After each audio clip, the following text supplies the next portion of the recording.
Welcome back to the Explainer. Today we're doing something super practical. We're taking a technical guide and breaking it down into a real actionable plan for building an AI agent that's actually ready for production. So you've got an AI agent, and it works great on your machine. But here's the million-dollar question. Will it actually survive in production? It's the thing that keeps every developer up at night, right? Well, that's exactly what we're tackling today. Closing that huge gap between a cool demo and a system that can handle the chaos of the real world.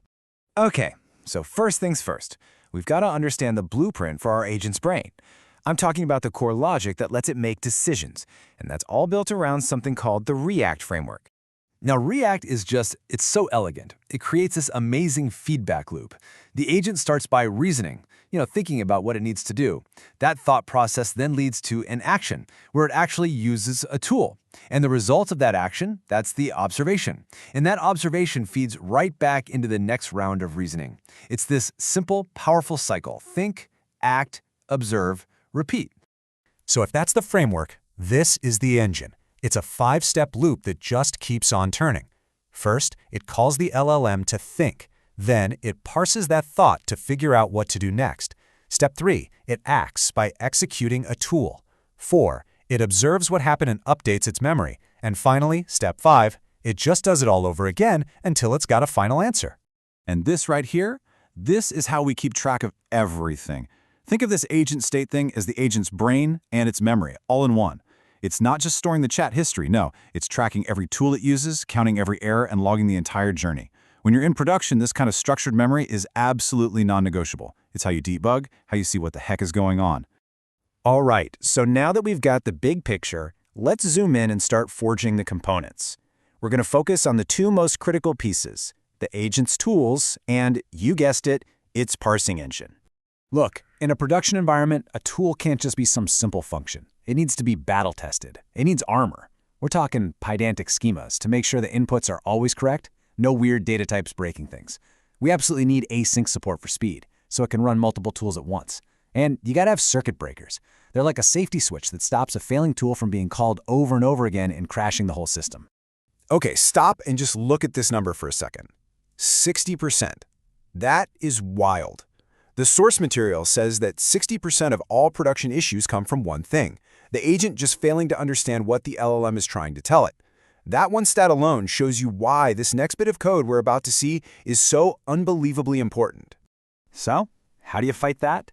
Well, with what the slide calls a military-grade parser. And honestly, that's not an exaggeration. See, instead of just hoping for a perfectly formatted response from the LLM, which, let's be real, never happens, this function uses a bunch of different patterns to hunt down the important bits, the thought and the action.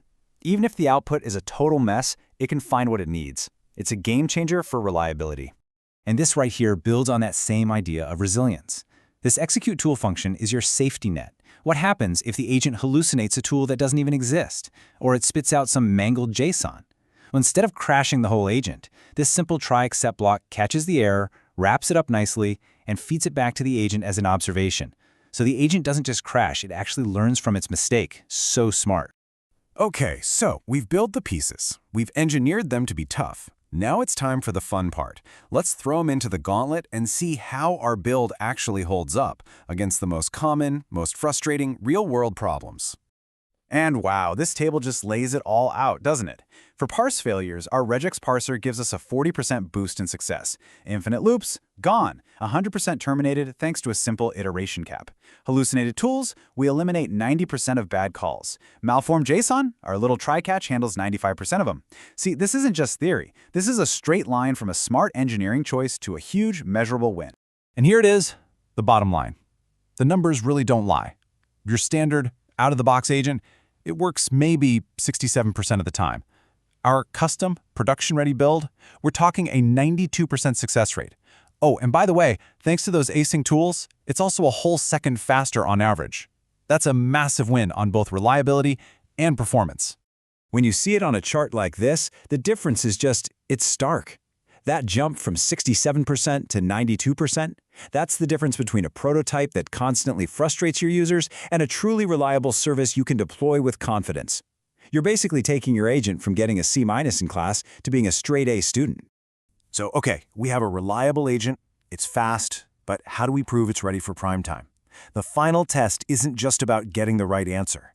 It's about how it performs when things get crazy. We need to stress test it. And this piece of code is that final gauntlet. It uses Asyncio to just hammer our agent with 100 requests all at the same time. This isn't some abstract benchmark. This is simulating what happens when a ton of users are all hitting your service at once. It proves the agent won't fall over under pressure. This is that final confidence check you need before you go live. So, let's wrap this all up. If you remember nothing else, remember these 4 things. 1. Robust parsing isn't a nice-to-have, it's essential. 2. Iteration caps are your best friend, they're your defense against infinite loops. 3. Async tools are your key to unlocking serious performance. And 4. Observability. You've got to log everything so you can find and squash bugs before your users even see them. And that brings us to the final, and maybe most important point. Your agent is now live. So what new, unexpected failures are you going to be hunting for tomorrow? Because getting to production isn't the finish line, it's the starting line. The real work, the real learning begins now, when your agent is finally out in the wild. Thanks for diving in with us on this explainer.